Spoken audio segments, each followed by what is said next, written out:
Please try again. Got it.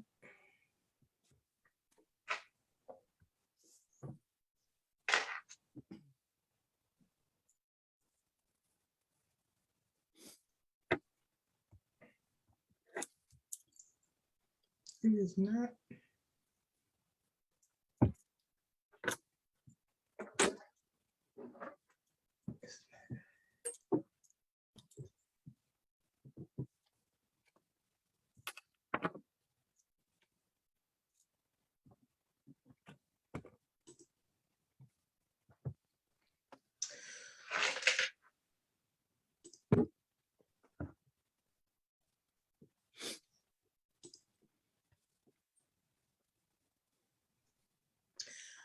Good evening, and welcome to Thinking Thursday, our second one of the year 2022. Before we get started, I do want to remind you that Thinking Thursday will have a new home and a new name, and it is Black Mental Health is Mental Health. We want to make sure the title lets those searching know, wow, this is somewhere you can go to find out about Black mental health. And as you know, it's my contention that any and everything in your life impacts your mental health, and your mental health impacts any and everything in your life. So we will still have a wide variety of topics. It'll just have a new name and a new home. We'll still be live on Facebook, but it will be live from a page that says Black Mental Health is Mental Health. So that's coming very soon, hopefully the first Thursday in February. We do have a guest, Kanetra Cooper, one of our education experts. Our other two who were to be with us, one has COVID and one is still at school because of an emergency at school. And as we'll talk about, man, those are some of the real issues in the lives of educators. But we're going to start off, as always, with some deep breathing. Things are so complicated and busy, we might just all need that. If it's your first time with us, let me explain how we do this. Put your hands on your stomach, and when I say breathe in, I want you to breathe in so deeply that you feel your stomach expanding because the air is going past your chest all the way down. You'll breathe into the count of 4 and out to the count of 4, and we'll do this for a few times. So breathe in, 2, 3, 4, out, 2, 3, 4, in, 2, 3, 4, out, 2, 3, 4. One more, in, 2, 3, 4, out, 2, 3, 4. Hopefully that will sort of calm you down from whatever day you had and allow you to focus. So we have with us today Ms. Kanetra Cooper. She is an educator and has been an educator for a few years now in many different settings, including internationally. So, and I know she has taught elementary and has had a little experience with middle school. She has no desire to do high schoolers, if I am correct. So, Ms. Cooper, before we get started, any opening comments you'd like to have? Oh, just so excited to be here and to share and all of the great topics that we have to talk about this evening. So in the beginning of the school year, as I said, we had 3 educators, a high school counselor, elementary teacher, and an administrator on. And the administrator and the counselor are not with us tonight, but Ms. Cooper is a trooper, so we're still here. I wanted to look at the idea that we have made it through one semester post-COVID shutdown, not post-COVID, just post-COVID school shutdown. Right. You know, we're back, and what has it been like? And so I have some definite questions. I have worked with teachers and administrators and school personnel who have really found life challenging right now in terms of their work life. There are a lot of new demands on teachers. It's not even teaching was already a stressful job, but now there are new teachers, so new demands. And we're going to talk about how COVID has made new demands. We're going to look at teacher shortages and the repercussions of that. So, Ms. Cooper, what are some of the just changing demands that teachers have to make? Why don't you tell them about the idea that I believe in your district, if a student is out, it is a teacher's responsibility to get them to work if they have COVID, but it's not the district's responsibility to tell the teacher that the student has COVID. And tell me about that. Well, very interesting question. So there are lots of different processes and procedures that kind of pan across different districts. But basically in my district, what they're stating is, so they've created a spreadsheet and the spreadsheet is live. And so it is a teacher's responsibility to check that spreadsheet to see if their student is out for COVID. Well, with all the things that teachers are doing in the classroom, you're taking roll, you may notice that, okay, a kid was out and you're like, okay, that kid was, absent. And it may be day 4 that you're like, wait a minute, they've been absent multiple days. Let me check the spreadsheet. And so there's not an immediate notification that this student has tested positive and will be out. So for me, it was an added responsibility to keep the lines of communication open with parents, because I had to make sure to say, parents, I know you contacted the office and you let the nurse know, but could you please send me a message directly? That way we don't have days and days that pass by. Because although that student is out, so there's no more virtual school, right? So if a student wanted to be virtual, they would be virtual for the entire 6 weeks. And there's no switching back and forth. So when a student is out for COVID, it is my responsibility, or it is the teacher's responsibility, to get them their work. How difficult is that? Extremely. You have to ask students or parents, do they have a computer at home? To me, that was the most efficient way, because I could post things using the same platform that I used on last year to get them their work. And it worked out a lot better. I could record videos, but if a student or a parent states, we want to come and pick up their work, then it's the teacher's responsibility to prepare the work for the time that they're going to be out, for the parent to come and pick it up. And I just like to be really careful with that, because I teach according to how my students receive information. So I may not make it to that next assignment the next day, but I've already given it to this other student. And they are going through these activities without any direct teaching, of course. And so what I personally did is I asked my parents, I would like to give them their work virtually. I set up a line of communication directly with that student so they could ask me questions about activities. And it just made it a lot easier than having a parent. They're working, so they have to come up to the school to get the work, and they want you to have it all together. They don't want to make trips back and forth. And so that's an added level of stress, definitely. I can imagine it. But then that's another whole nother level of work that you'll have to do. So those who just said, well, I don't have computers, so you still have to get that. And then just to take the time to meet with each student, it sounds like it could be draining. Understatement.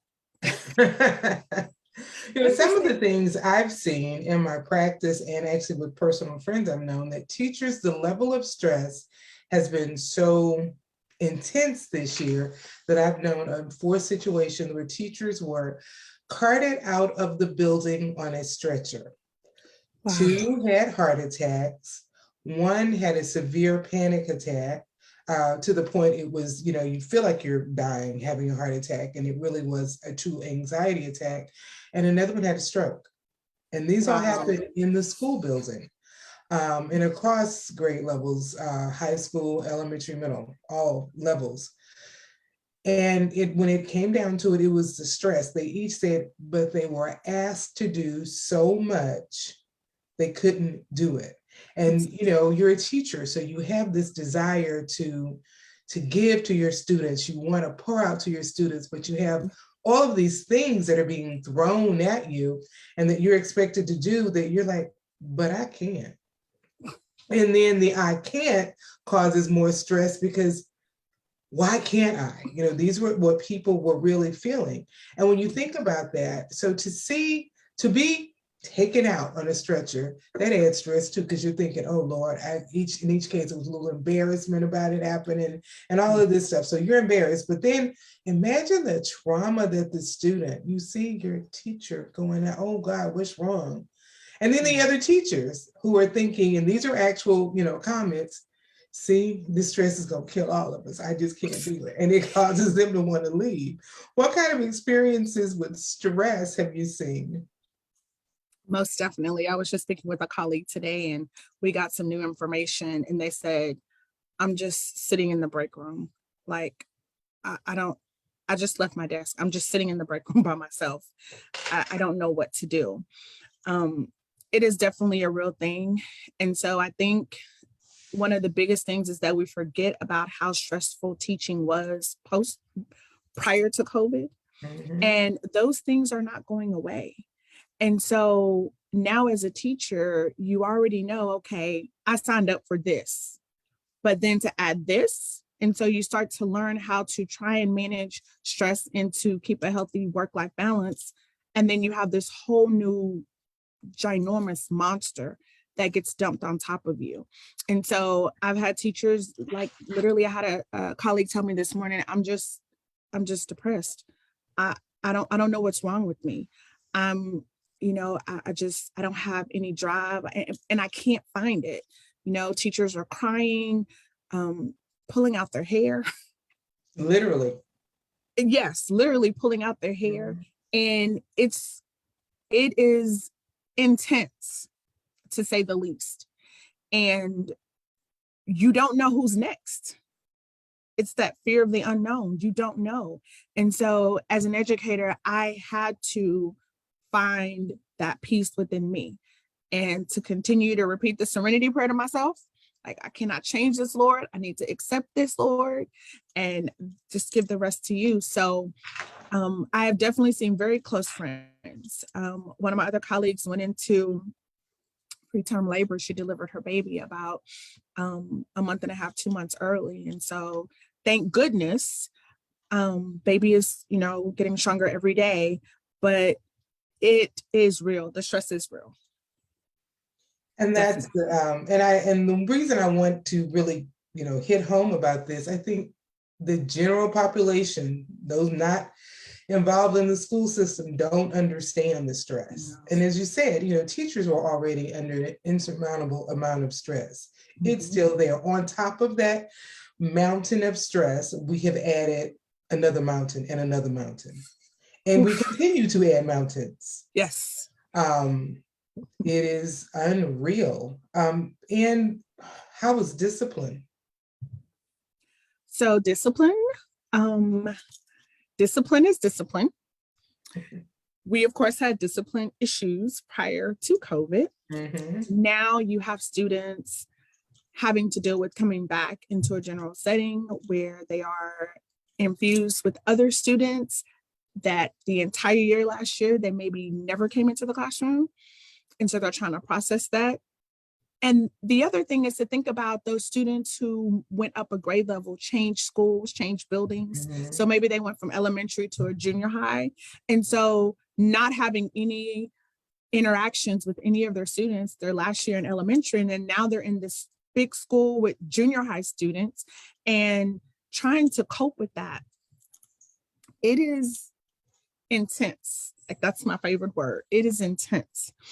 Kids don't know how to process emotions. They don't know how to articulate what they're feeling, why they're feeling that way. Mm-hmm. And a lot of times the teacher is the one who has to try to dig through that or to try to figure it out or to try to maneuver through what's really going on. Kids are shutting down. The same thing, kids are getting depressed. Kids are, having panic attacks, and kids are scared. And it's very difficult. It's very difficult. And so discipline definitely hasn't gotten better. It has not gotten better. And it is definitely getting worse across the board. And I can attest, saying that having worked with administrators, teachers, counselors, school personnel in general, elementary to high school, it is a real issue at every level. And I think if we just address the discipline, we're putting a Band-Aid on a broken arm. Because as you mentioned, students are depressed, students are anxious. I don't see a lot of children clients, but the ones I do are the ones that want to come over. They're experiencing stress and anxiety, even your elementary kids, because the whole situation has just gotten too complicated. School has gotten so complicated, they don't know what to do. You know, and their coping skills. And here's something we don't do in the school systems. The mechanisms are there, but because they're so behind academically, we don't have time for that. So long time ago, there were different programs. Now they call it social emotional learning. Before it was just social skills, and it's evolved every couple of years. We reinvent the same thing and put a new name on it and change the color of the binder. And but that is something that gets put on the back burner when we get too much going on. My stance is that it is difficult to teach a child reading, writing, spelling, arithmetic when emotionally they're not there. Absolutely. And if we were to maintain actual social emotional learning and spend a big chunk of the day dealing with that, you would probably have more time mentally for the children to gain information, to take in. I can't take in what you're telling me about this stuff if I'm stressed out. Absolutely. And so in your district, is there anything they're doing with social emotional learning this year? Absolutely. And I think, and I'm just going to make a generalization here. I think all districts have come to the conclusion that we need to provide some type of social emotional learning for our students. So we literally have a whole curriculum set aside for those pieces with different resources and tools for us to go through social emotional learning. However, for me, it's not a black and white. It's not a go through this procedure. Right. So I have my own ways of providing that social emotional learning and connecting with those students. Another big issue that we have is that when students do deal with those emotions in the incorrect way and lash out or get into fights or get into altercations at school, they deal with the consequences. Maybe they get in-school suspension, or maybe they get at-home suspension where they're out of the classroom or out of the building.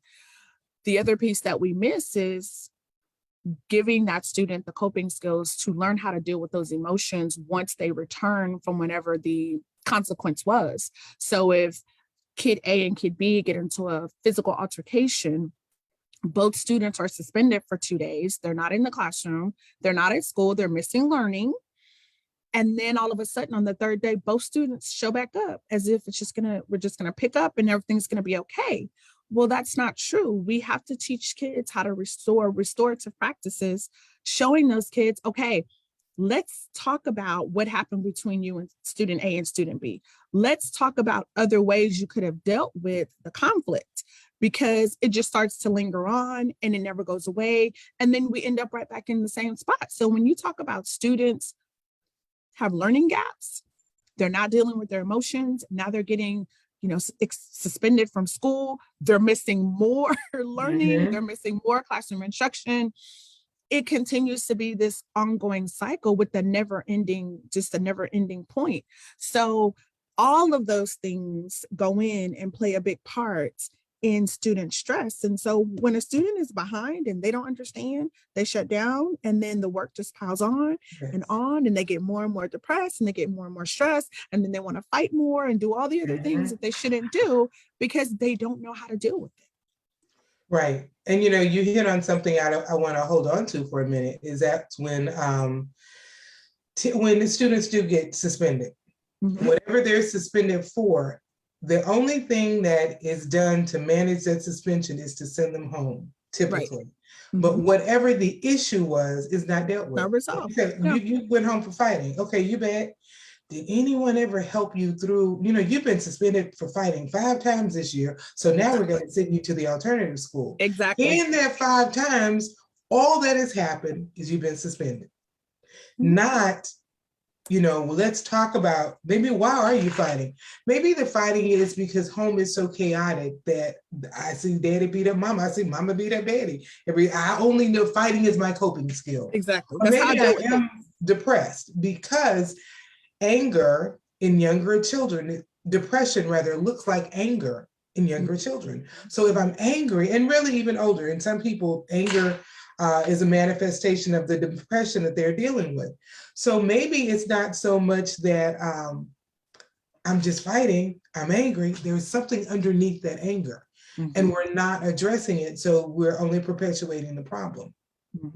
Then you have so thus you have a discipline issue in school. And then this child becomes behind, as you said, because they're not in school, they're not in the classroom. And you don't have to give them the work when they're out on suspension, so they don't get the work, and then they have to come back and catch up. Well, I was already behind, and now I got to catch up from being behind. So now I'm behind from being behind. Right. Really? That is helping our students? No. And remember, and not to interrupt, but remember, I wasn't at school last year. Right. I was at home, and sometimes I got on my Zoom, sometimes I didn't. Because I didn't really want to. No, and nobody was there to really like oversee me because my mom and dad were at work. They had to go to work. Or maybe we just didn't have good Wi-Fi. And I wanted to. Absolutely. It's not always the students who weren't always on wasn't because they always didn't want to. There were other factors. So there were so many things that inhibited them from just moving forward. Exactly. And when we started this year, I think I said in the beginning, I don't think we were ready to start this year.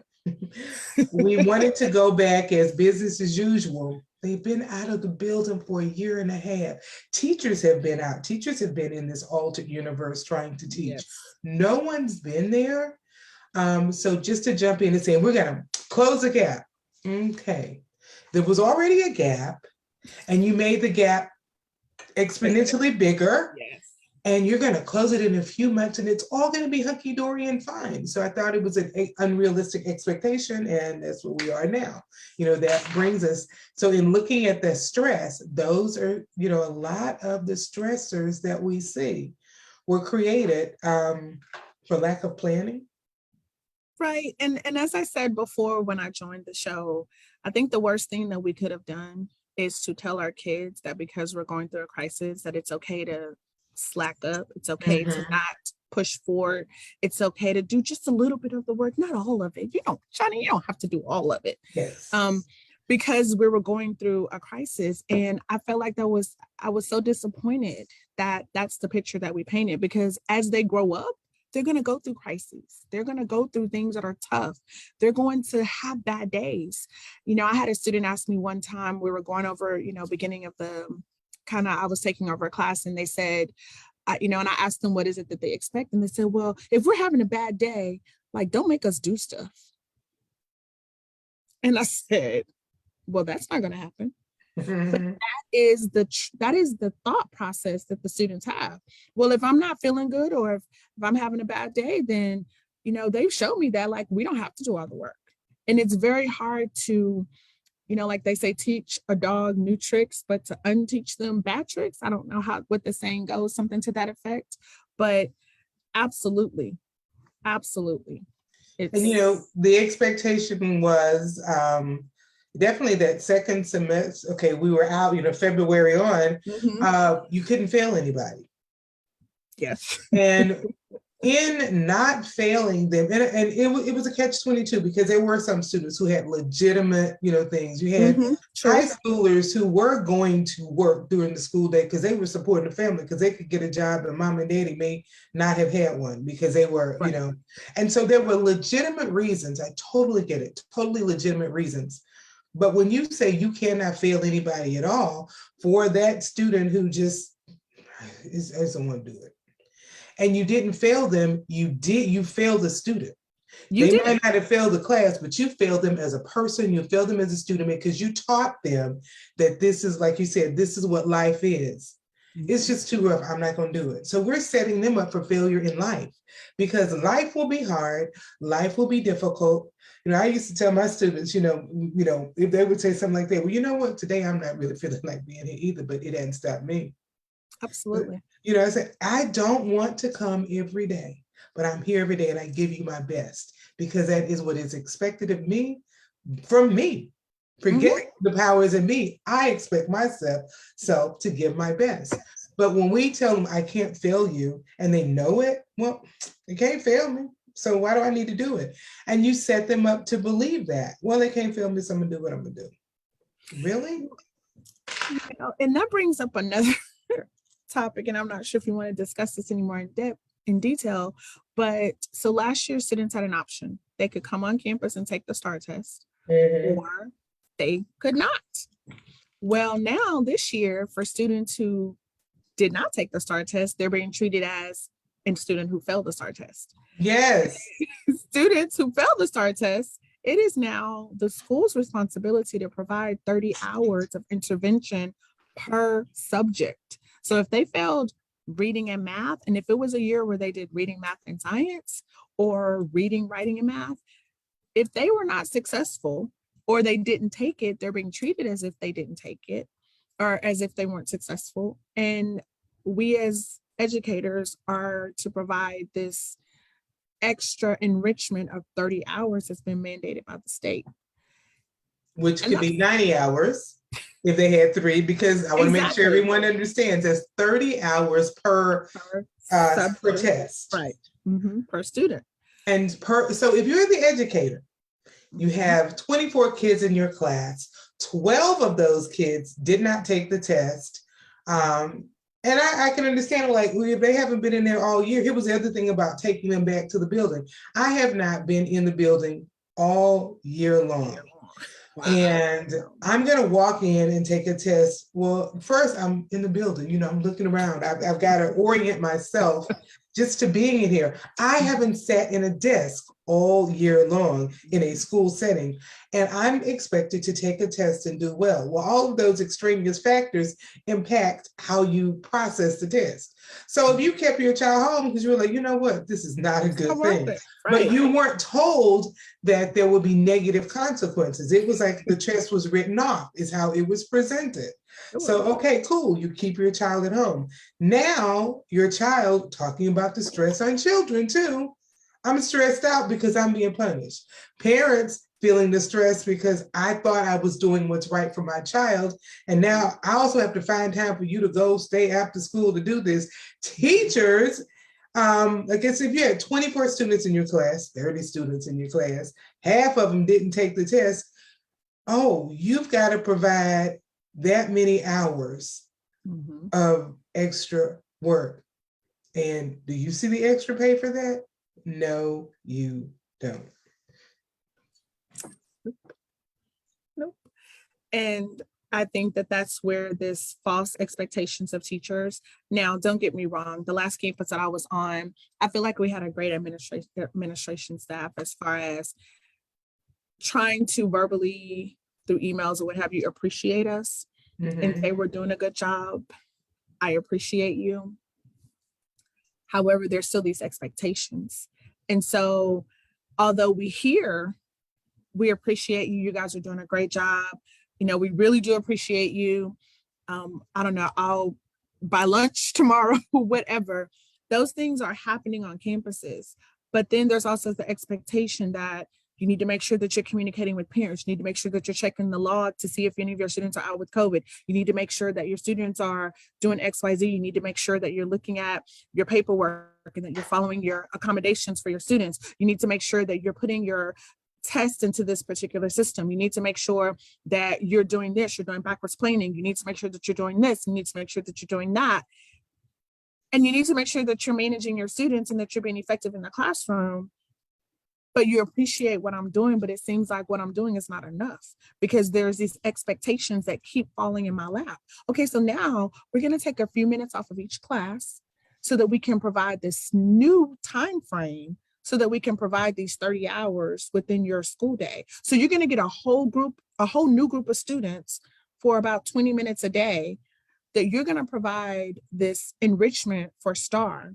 And you may not get your grade level, you may get your grade level, but you're definitely going to get a whole new class. So if you have a total of 5, 6 classes, now you're going to have a 7th group that you're going to be introduced to. And you're going to need to go in and help these students cover that 30 hours. We're going to try to kind of pinch off that 30 hours. And so it's a false reality of expectations. Yes, you appreciate it. You're telling me you appreciate me, but it doesn't feel that way. And feelings are real. If you think about it, okay, you have 20 minutes to make this grand difference. Okay, it takes, of that 20 minutes, 8 of them are getting settled. Getting settled to get in and getting ready, your stuff to get out. You lose time on which it's only 20 minutes. So you lose time on each end. And I'm not in my room, and these are not my kids. I don't really know you. I don't know you as a teacher. If I'm the kid, I don't know you as a student. So you spend a lot of that time initially getting to know what their real needs are, because because if they didn't take the test at all, you have nothing even to look in writing and say, this is where they are. This just doesn't seem very effective. It seems like, okay, we have to find 30 hours. We're just going to do it. So we had some things we want to talk about. We've talked before about my idea that it is time to revamp education. Absolutely. How we view education is inadequate. The whole reason why kids were out in the summer was when we were in agrarian society. And, you needed to be in the fields and do all this. Well, that's not now. So we haven't changed the model of education over 100 years. It's time for a change. Just because we've added technology doesn't mean we've changed the model. And this is part of it. And our model in Texas about testing being the thing, that's how we measure it. Really? It measures that you can pass the test. Absolutely. Yeah. Absolutely. And so, I do appreciate the fact that you're bringing up that it needs to be revamped, and it needs to come from the top down. So it needs to start like at the state level. I know that there's the statistic. You can put your kid at a really good school and they get in a really bad teacher's classroom and they not get the level of education that you thought. But you can also put a student that is what the school is called a really bad school, but they get a really good, effective teacher in that classroom and they make leaps of progression. And so a lot of times we're measuring kids on progress, right? And so it's like, how do you teach a fish to climb a tree?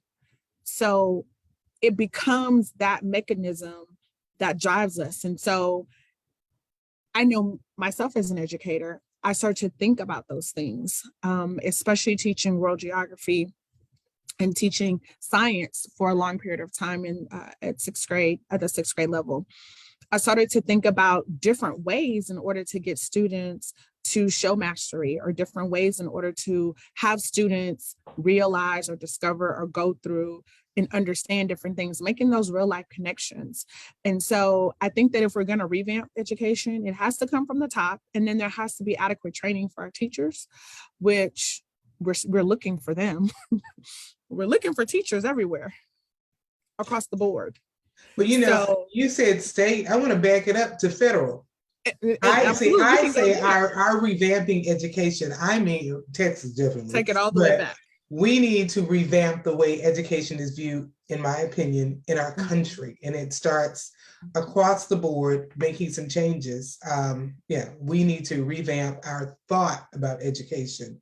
I do want to add one other thing that you were talking about, the difference in teachers and the school. The other part we don't like to talk about is money. Schools are inequitably funded or just funded differently, because if I am in a wealthy neighborhood and all the parents in there are doctors, lawyers, and whatever, they can donate to the school. And I'm just saying, this is just reality. So they can put more money into the school. If I'm in a school that is surrounded by the projects, they don't have any money to put into it. And so the difference being that the kids in the lower income areas are going to get a lower income in their school because their parents can't add more to it. And then, but they're all given the same test to take. They aren't, you may have the same curriculum, and you may even have the same books, don't always, but you may even have the same books, But do you get the same education? No, because you may read about the experiment and the other student may actually do the experiment because they have the tools to do it with. Absolutely. So when we say we're testing, we're not testing apples and apples. No. We're not even testing apples to oranges often. And so we have to look at that, financial piece with that. As the time winds down, I wanted to look at, we had a list of so many things we wanted to address.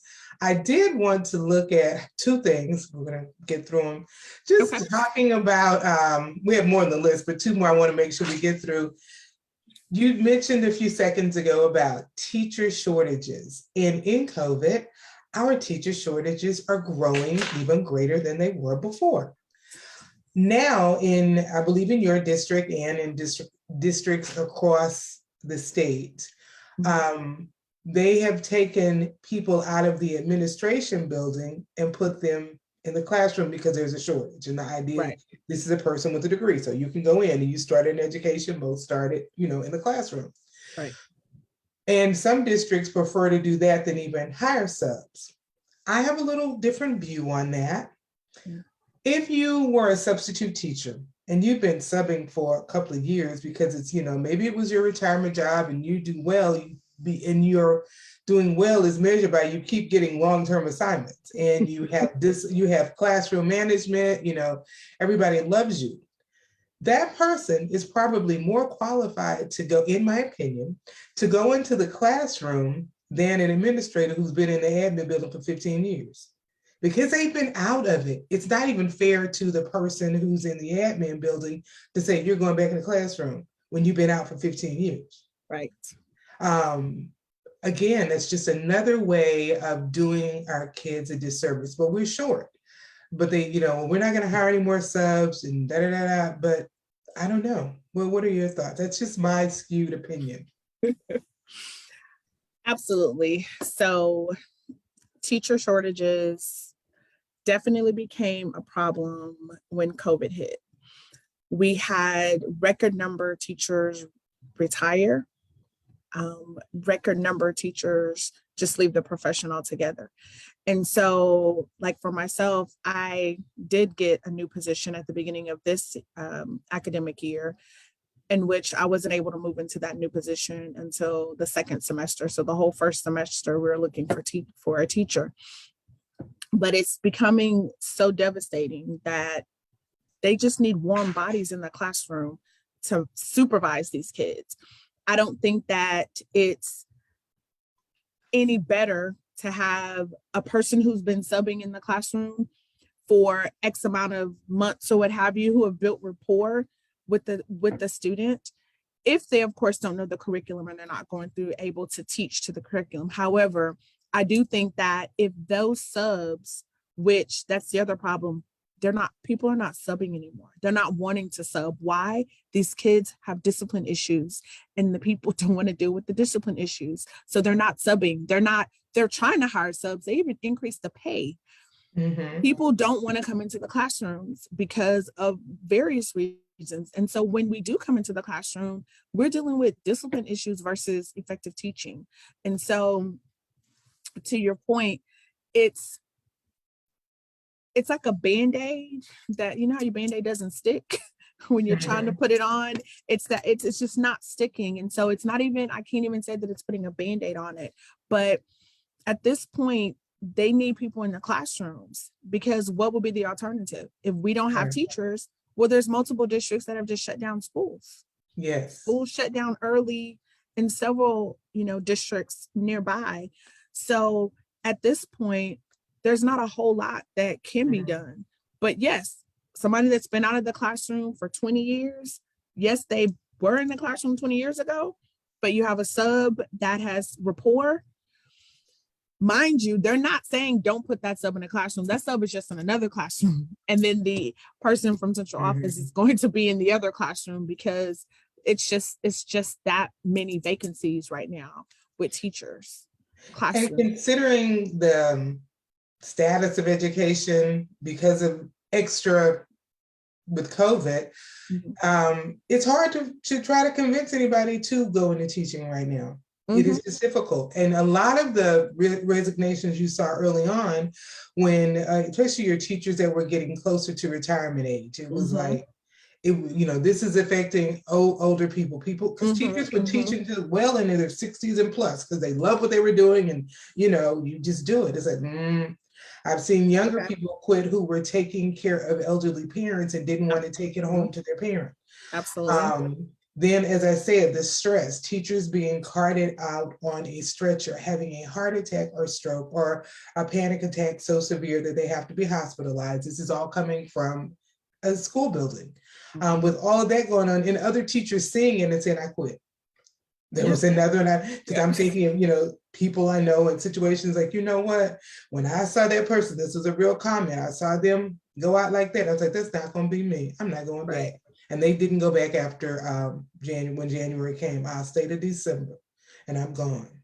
And so the level of resignation, they're still going on because, and just the unnecessary stress that's added, and this whole testing thing, like you said, why am I doing this? Why are we still doing this stupid test anyway? It only proves that you can take a test. It doesn't prove that you have learned anything.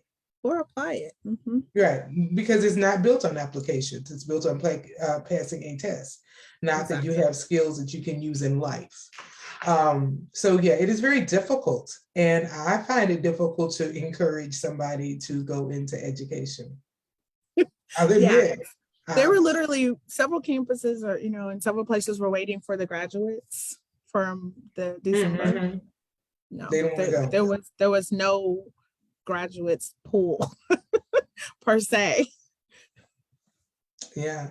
I mean, but again, that goes to the idea that we need to revamp education. Absolutely. We are trying to continue to stuff something into something that's broken. Right. I am pouring water into a cup that has a hole in it. I'm expecting it to stay. Fill up, right. It's not going to fill up. It's not going to work because it's broken. So that, to me, supports that if we're going to get more people in education, we've got to fix the system. It is broken. In the last 2 minutes, because you were a social studies teacher, I just want to get your comment on how history is being taught and being viewed in the schools. Interesting question. So definitely being in that realm, I don't think that history is being taught the way that history was lived out.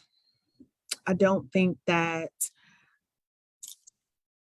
it is actually allowing kids to see and to experience history as it was in reality, taking certain terms out of our books and out of the curriculum, veering away from certain conversations that are very, very true, very, very real. So changing it up. We don't want to call them slaves. We want to call them indentured servants and things of that nature. So it's very hard to say that I'm teaching history, but yet I'm only teaching parts of it, or I'm taking pieces out and I'm applying certain pieces, but I'm not telling students the full story. And so that is very challenging and very discouraging as a teacher. When you talk about failing a student, because we're supposed to learn from our history, right? So that it doesn't repeat itself. Well, if you're not telling me that it ever existed, if you're not telling me how it came about, how can I know that it will not repeat itself? So. And if it does repeat itself, you wouldn't even know because you didn't know it happened before. You wouldn't know, or even know that it's not right.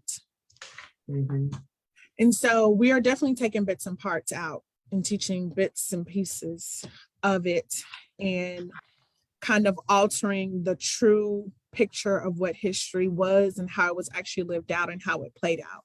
And so that is definitely a sensitive topic and adds another layer of stress onto those teachers in those classrooms because they have to be very mindful that we can say this, so we can discuss this, but we cannot discuss this. And I think one of the biggest things that surrounds that topic is teachers talking about those things when it's not a part of their curriculum, right? So I think that is the biggest thing that we want to make sure that we're not talking about those things or bringing up those issues if it's not explicitly part of your curriculum and what you're supposed to be teaching. And so, but you have students start these open conversations and you want them to speak freely, but you have to be mindful. We can't talk about that because that's not really what this particular issue is dealing with, which kind of puts kind of a straitjacket on, the open forum and being able to speak freely. Right. I can think of a math teacher who used to spend the first part of his class, as a friend of mine, just an open conversation, what's in the news. And you can't do that. And how does that relate to math? It makes math, because he could turn anything related to math. And I don't like numbers. I was like, you good. This is good, because I don't like numbers. But he would find anything and relate it back. But he felt like, students need to just be able to be students of the world. And that as an educator, he wasn't just a math teacher, he was an educator. And we educate the mind. And we can't do that. It's like their hands are tied. You can't even do that. We are out of time. We went back to our old time of 45 minutes, ended at 7:30, but I really want to thank you for coming on. The point of tonight was to begin to let people realize what is going on in education. I think if you don't have children, even some people who have children, you're not really aware of what's going on. Look at how the stress is impacting every level. It's impacting your whole family if you have a child in school, because the parents are stressed out. We didn't even talk about parent stress, but everything that's happening in the school can come back and impact you in your home. Absolutely. And it's the feeling of, when I said my child didn't have to take a test, I didn't know they were going to be punished. And that's all of these different levels of stress. Or if your child behaves well in school and they're doing well, but everything else is chaotic, they're still feeling the chaos. So it's just so many things. So just looking at stress, or looking at a mental health point of view, the stress is amazingly horrible. And we'll have to come back and talk about, what do we do with the stress that everyone's under, just related to school. There's so much stress in our world, but that's a big one. I always like to have the call to action. So my first point of my call to action is, I encourage everyone to be aware of what's going on in our education system. Yes. I'm restarting my nonprofit, and one of the things we want to do is have a forum that talks about education. And we need to start having dialogues about it, and not just for the sake of talking, but finding things we can do to make a difference. And no, it won't be anything grand all of a sudden, but baby steps. What one thing can we do? So we need to really begin to be aware of education. With COVID, I want to say volunteer in the schools. With COVID, you can't even really do that. And that's another thing. Teachers can't even get the help. It used to be, you could have that parent volunteer who will come in and just put your stuff together for you. And that made it, as an educator, I would tell you, just having somebody come, okay, I need 12 packets of this and 12 packets of that. They be there and they put them together. Yep. Don't even get that, so you don't even have the help. But find ways to support your school. I know some parents will, look, I don't have time to go volunteer up at that school. I got to work, da-da-da-da. I understand. But find ways to support the school. I always say, be an educated voter. So much of what's going on in our schools is impacted by the legislature. Absolutely. The whole fact that we have testing. The fact that what you can and cannot say in terms of history. Be an educated voter. Your vote can change some of the craziness that's going on. So once again, I'd like to thank you for coming on. Would you like to make a final comment? We're already over time, so go. It'll be short, sweet, and simple. We just have to make sure that we are doing our part. Whether you're a parent, whether you're the student, whether you're the teacher, the next door neighbor, it really takes a village to raise these kids, and we cannot get away from that. I agree. Thank you so much. And I will see you guys all again here next week. And remember, Thinking Thursday will now be called Black Mental Health is Black Health, because it's all part of our health.